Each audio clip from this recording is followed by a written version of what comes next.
శ్వేత రెడ్డిలో రెడ్డి అనేది తీసేస్తే what is శ్వేత అంటే ఏం చెప్తారండి మీరు?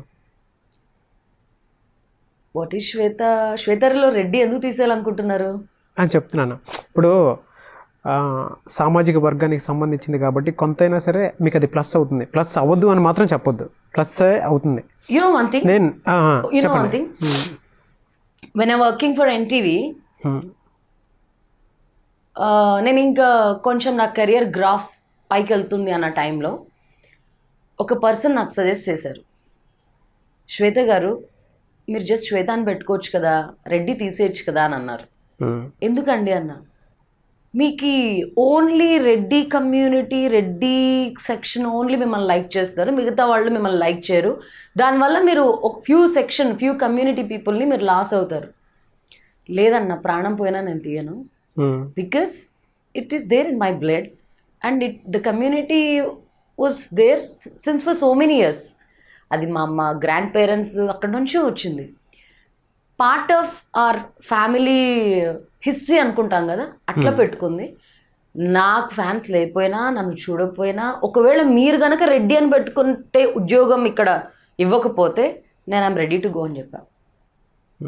ఐ నెవర్ డిలీట్ దట్, ఎందుకంటే ఇట్స్ డ్యూ టు రెస్పెక్ట్ అండి, అంతే. అది మా ఫాదర్స్కి కానీ ఫోర్ ఫాదర్స్కి కానీ నేను ఇచ్చే రెస్పెక్ట్. దానివల్ల రెడ్డి కమ్యూనిటీ అంటే అది రెడ్లు అంటే తొడగొట్టి ఆ టైప్ అయితే ఏం కాదు, జస్ట్ అవుట్ ఆఫ్ రెస్పెక్ట్ పెట్టుకున్నాం. ఓకే, బాలకృష్ణ గారి అభిమాన దళం ముందు మీరు సరితూగుతారండి? అంటే ఆయన మీద సరితూగడం అదంతా కాదు నాగరాజ్ గారు. You have seen so many examples కదా, అరవింద్ కేజ్రీవాల్ కానీ, అరవింద్ కేజ్రీవాల్ని రకరకాలుగా ఇన్సల్ట్ చేశారు. షీలా దీక్షిత్ గారు చాలా సంవత్సరాలు సీఎంగా పరిపాలించారు, ఢిల్లీ సీఎంగా. No one has expected that Arvind Kejriwal will become a CM. చాలా మంది ఉన్నారు. స్మృతి ఇరానీ మీరు చెప్పారు, Smriti Irani example. She use to be a serial artist. ఆమె హోటల్లో వెయిట్రెస్గా కూడా వర్క్ చేశారు. And no one has expected that Modi will give her a most powerful designation, educational minister. Everybody has shocked కదా.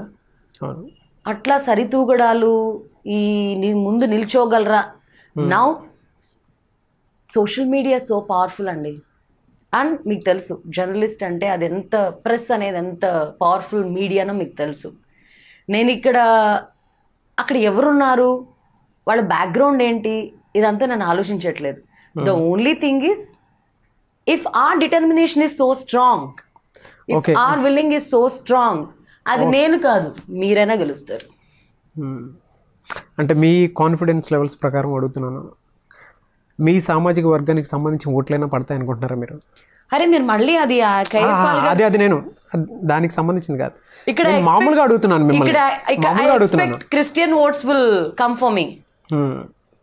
నా సామాజిక వర్గం కాదు. మీరు ఎస్టర్డే ఫేస్బుక్ లైవ్ చూసారో లేదో కేఏ పాల్ గారిది. నాతో పాటు I was not only the person who has welcomed in to the party, నాతో పాటు ఇంకా 10 మందిని కూడా ఆయన ఇన్వైట్ చేశారు. ఒకళ్ళు కమ్మ, ఒకళ్ళు వైశ్య, ఒకళ్ళు బ్రాహ్మిన్ అండ్ ఒకళ్ళు యాదవ, ఒకళ్ళు ఎస్టీ, ఒకళ్ళు ఎస్సీ, చాలామంది ఉన్నారు. నేను ఎందుకంటే because I'm a public figure, journalist కాబట్టి కొంచెం ఇంట్రెస్ట్ ఉంటుంది. టకటకటక సోషల్ మీడియాలో ఎక్స్పోజర్ అయింది. మీరు ఇంకొకసారి కూడా ఫేస్బుక్ లైవ్ చూడండి, చాలా మంది కూర్చున్నారు నా చుట్టూ. ఓకే, చూస్తాను. బాలకృష్ణ గారి మీద మీ ఒపీనియన్ ఏంటండి అసలు? బాలకృష్ణ గారు, I respecting him a lot as an artist, as a politician. NT Rama Rao గారి వారసుడిగా I respect him a lot. అక్కడ ఆయన కొంతవరకు డెవలప్ చేశారని చెప్పేసి ఒక టాక్ ఉంది. మీరు కొత్తగా ఏం చేయాలనుకుంటున్నారు అక్కడ? అంటే మీకేమైనా ప్రణాళికలు ఏమైనా ఉన్నాయా? ఏమేమి డెవలప్ చేశారా, ఏమేమి డెవలప్మెంట్స్ జరిగాయి మీకు అవగాహన ఉందా? ఏమో హాస్పిటల్కి సంబంధించి కూడా కొంత డెవలప్ చేశారని చెప్పేసి ఉంది. సో అక్కడ మీరు ఎప్పుడైనా వెళ్ళి చూడటం కానీ, లేదంటే అక్కడ సమస్యల గురించి మీరు ఎప్పుడైనా ఏమన్నా తెలుసుకున్నారా? పోనీ మీకేమైనా ప్రణాళికలు ఉన్నాయా? అది నా ప్లేస్ అండి, నా హోమ్ టౌన్. మీరు చూసిన సమస్యలు ఏమన్నా? ఎప్పుడైనా ఎందుకు వెళ్తాను, రెగ్యులర్ గా వెళ్తుంటా. ఎవ్రీ మంత్ నేను విజిట్ చేస్తాను హిందూపురం. ఇప్పుడు ఎస్టర్డే ఓన్లీ నాకు ఆయన అనౌన్స్ చేశారు, ఎమ్మెల్యే క్యాండిడేట్ శ్వేతారెడ్డి అని చెప్పేసి. ఎస్, ఇప్పటిదాకా నేను నేను ఇక్కడ డ్రామాటిక్గా ఏం చెప్పను మీకు. టు బి ఆనెస్ట్, నేను అక్కడంతా రీసెర్చ్లు చేశాను, అవి ఇవి నేను డీప్ ఇంటూ ద రూట్స్ పోయాను అని నేను చెప్పకూడదు కూడా. అది చాలా డ్రామాటిక్ అవుతుంది. ఇట్లా ఎమ్మెల్యే క్యాండిడేట్గా అనౌన్స్ చేశారు లేదా అప్పుడే మా ఇన్ని మాట్లాడేస్తుంది అంటారు. ద థింగ్ ఈస్, నేను నిన్ననే కదా అనౌన్స్ అయింది. డెఫినెట్గా ఇప్పటి నుంచి నేను చాలా రెగ్యులర్గా, నేను 1 monthకి ఒకసారి వెళ్ళేదాన్ని కాబట్టి ఇప్పుడు అలా కాదు. నేను హిందూపూర్లో స్టే చేయాల్సి వస్తుంది. ఇప్పటి నుంచి గ్రౌండ్ లెవెల్లో నేను రెస్పాన్సిబిలిటీ తీసుకోవాల్సి వస్తుంది. And the other thing is, I have been given a target by K Paul గారు. ఇప్పుడు ఇది అనౌన్స్ చేశారు కదా, అఫీషియల్గా ఆయన ఒక మీటింగ్లో కన్ఫర్మ్ చేస్తారు టికెట్. ఎప్పుడంటే ఇప్పుడు January 21st నుంచి February 21st వరకు 10,000 మెంబర్స్తో నేను మెంబర్షిప్ చేయించాలి, పార్టీలోకి రిజిస్ట్రేషన్ చేయించాలి. ఒక్కొక్కళ్ళ దగ్గర నుంచి 10 రూపీస్ కాంట్రిబ్యూషన్ తీసుకొని వాళ్ళతో రిజిస్టర్ చేయించాలి. మెంబర్షిప్ తీసుకున్నట్టు చేసిన తర్వాత February 21st my target will be finished. On that day meeting conduct చేస్తాం మనం హిందూపురంలో. అప్పుడు ఆయన వచ్చి అఫీషియల్గా ఇంకా దాన్ని ఏమంటారు, లాక్ కర్ దీజీ అంటారు కదా, అలా టికెట్ లాక్ అవుతుంది అనమాట. Ticket will be finalized officially. Okay, మీరు మంత్లీ వన్స్ వెళ్ళే వాళ్ళు అని చెప్తున్నారు కదా, ఎప్పుడన్నా ఏదైనా సమస్యల గురించి చెప్పనండి. ఇప్పుడు నేను బాలకృష్ణ గారు అక్కడ ఏం అభివృద్ధి చేశారు, బాలకృష్ణ గారు ఎంత ఫోకస్ చేశారు అన్న దాని గురించి నేను కామెంట్ చేయను. మీరు అన్నారు ఎంతో కొంత అయితే జరిగిందని. ప్రతి ప్లేస్లో ఎంతో కొంత కాదు కదా, మనం తవ్వే కొద్ది సమస్యలు ఉంటాయి. ఎంత చేసినా ఇంకా అది చేయలేదు అనే సమస్యలకు ఎక్కడ కొదవ ఉండదు. ఎంత డెవలప్మెంట్ అయినా ఇంకా వస్తూనే ఉంటాయి. అక్కడ బేసిక్ నీడ్స్ అండి, water.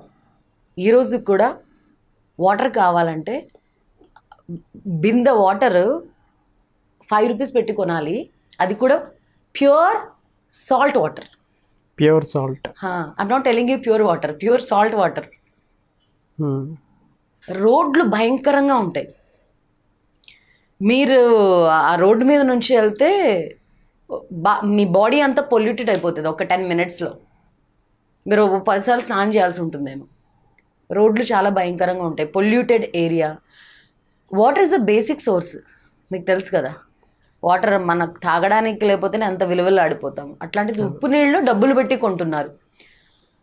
And at the same time గతంలో కూడా చెప్పారు అక్కడ కొన్ని ఇండస్ట్రీస్ రావాల్సింది ఆగిపోయిందని చెప్పేసి. ఇట్లా people are being suffered from this kind of basic problems అండి. ఇప్పుడు వెళ్ళిన తర్వాత ఇంకా నేను రెగ్యులర్గా వెళ్తాను కాబట్టి ఇంకా కొన్ని నోటిఫై చేయొచ్చు. జనాలు వచ్చి చెప్తారు కదా. మనం ఇప్పుడు నేను ఒక జర్నలిస్ట్ లాగా ఏదో ఏసీలో కూర్చొని మేకప్ వేసుకొని ఇంటర్వ్యూ చేసినంత సులువైతే కాదు. మనం వెళ్ళి వాళ్ళతో మాట్లాడినప్పుడు చాలా చాలా సమస్యలు ఉంటాయి, చెప్తారు. సో అది యాజ్ ఆఫ్ నౌ ఇవి నేను ఎప్పటి నుంచో చూస్తున్నాను, టు బి ఆనెస్ట్. ఒక 10 years నుంచి ఎట్లా ఉందో వాటర్ ప్రాబ్లం అయితే అది అట్లనే ఉంది స్టిల్. ఇప్పుడు మేము అక్కడికి వెళ్ళి, మాకు అక్కడ ఓన్ హౌస్ ఉంది, అక్కడికి వెళ్ళి ఒక 1 week స్టే చేయాలన్నా కూడా డబ్బులు పెట్టే కొనాలి వాటర్. సారీ. ఓకే, మీ లీడర్ కేఏ పాల్ గారు, ఆయన మీద అంటే గొప్ప మత ప్రచారకర్తగా అనే పేరు ఉంది. మీకేమైనా సజెస్ట్ చేయమంటే, అంటే మీరు కూడా మత ప్రచారం చేయండి అంటే మీరు చేయడానికి వెళ్తారా? అలాగే ఐఎమ్ నాట్ ఇంట్రెస్టెడ్. ఇప్పుడు ఆయన ఆల్రెడీ పాస్టర్గా చేశారు. ఆయన అభిమానించేవాళ్ళు కొంతమంది బ్రదర్ అని పిలుస్తారు, కొంతమంది కే పాల్ గారు అంటారు, కొంతమంది పాస్టర్ గారు అని పిలుస్తారు. నేను జస్ట్ బ్రదర్ అని అంటున్నాను, నార్మల్గా ఒక అన్నయ్య లాగా జస్ట్ బ్రదర్ అని అంటున్నాను. ఆయనకి ఆ ప్రీచింగ్స్ ఇచ్చి ఇచ్చి ఇచ్చి అలవాటు అయిపోయి మీడియాతో మాట్లాడేటప్పుడు జస్ట్ అట్లా వస్తుంది. ఎందుకంటే in the name of God, దేవుడి సన్నిధిలో దేవుడి కృప వల్లనే అవి ఇట్స్ మోస్ట్ కామన్ కదా. వాళ్ళు ఎన్నో సంవత్సరాల నుంచి ఆయన ఇంటర్నేషనల్ లెవెల్లో ఆయన స్పీచ్లు ఇచ్చి ఇచ్చి మధ్యలో అట్లా వస్తూ ఉంటుంది ఆయనకి. దానివల్ల ఇదేదో ఈ పార్టీ ఏదో, నేను నిన్న ఫేస్బుక్ లైవ్లో కూడా చెప్పాను, పాల్ గారు నేను కూడా తప్పుగా అర్థం చేసుకున్నాను మీ పార్టీని. ప్రజాశాంతి పార్టీ అంటే ఏంటి, కొంపతీసి అందరినీ క్రిస్టియన్లో మార్చేస్తారా అయినా? Is this party going to be as a brand for Christian community అని అనుకున్నాను. బట్ ఈరోజు ఇంతమంది క్రిస్టియన్స్ నిన్న 25 members ఉంటే అందులో 3 మాత్రమే క్రిస్టియన్స్ ఉన్నారు, మిగతా వాళ్ళంతా different caste. So by that message ఏంటంటే it's a secular party. Okay.